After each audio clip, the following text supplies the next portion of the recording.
کیا آپ نے پاکستان میں کوئی ایسی جگہ دیکھی ہے جہاں جون اور جولائی کے مہینے میں بھی رات کو کمبل اڑنا پڑتا ہو؟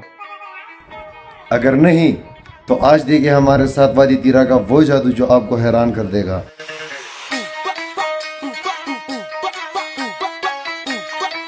دنیا نے خوبصورت جگہوں کے بڑے بڑے نام سنے ہوں گے، سوئٹزرلینڈ کے چرچے سنے ہوں گے، کشمیر کی وادیوں کا ذکر سنا ہوگا، لیکن آج میں آپ کو پاکستان کے ایک ایسے حصے میں لے کر جا رہا ہوں جسے قدرت نے اپنے دونوں ہاتھوں سے حسن بخشا ہے۔ ایک ایسا علاقہ جو برسوں تک دنیا کی نظروں سے اجل رہا، لیکن آج اپنی پوری رانائی کے ساتھ دنیا کو دعوت نظارہ دے رہا ہے۔ بلند و بالا پہاڑ، آسمان کو چھوتے صنوبر کے درخت اور مٹی کی وہ خوشبو جو سیدھی دل میں اتر جائے۔ جی ہاں، یہ ہے میرا علاقہ، میری جان، میری جنت، وادی تیرا۔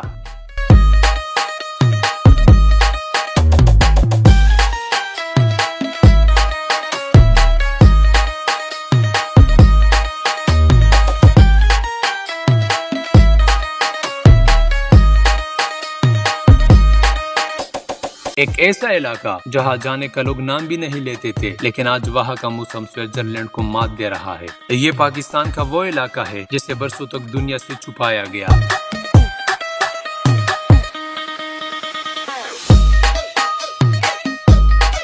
جب ملک کے دوسرے شہروں میں لوگ شدید گرمی اور حب سے پریشان ہوتے ہیں، تب ہماری تیرا میں موسم اتنا سہانا ہوتا ہے کہ انسان خود کو ایک الگ ہی دنیا میں محسوس کرتا ہے۔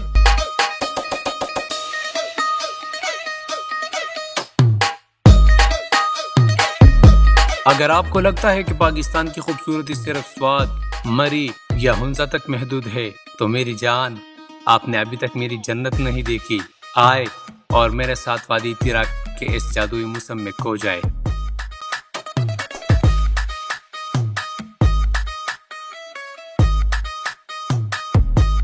یہاں کی صبح کا منظر ایسا ہوتا ہے جیسے پہاڑوں نے سونے کی چادر اوڑھ لی ہو۔ یہاں کی صاف اور شفاف ہوا جب آپ کے چہروں کو چھوتی ہے تو شہروں کی ساری تکن اور ذہنی تناؤ منٹوں میں غائب ہو جاتا ہے۔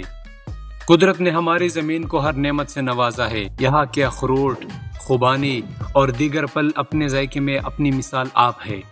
تیرا کی ایک اور خاص بات یہاں کی مٹھاس سے بھرے قدرتی چشمے ہیں۔ پہاڑوں کی سینے کو چیر کر نکلنے والے یہ ٹھنڈا پانی کسی نعمت سے کم نہیں۔ اس پانی کا ایک گھونٹ آپ کو وہ مٹھاس اور تازگی دیتا ہے جو دنیا کے مہنگے ترین فلٹر پانی میں بھی نہیں مل سکتی۔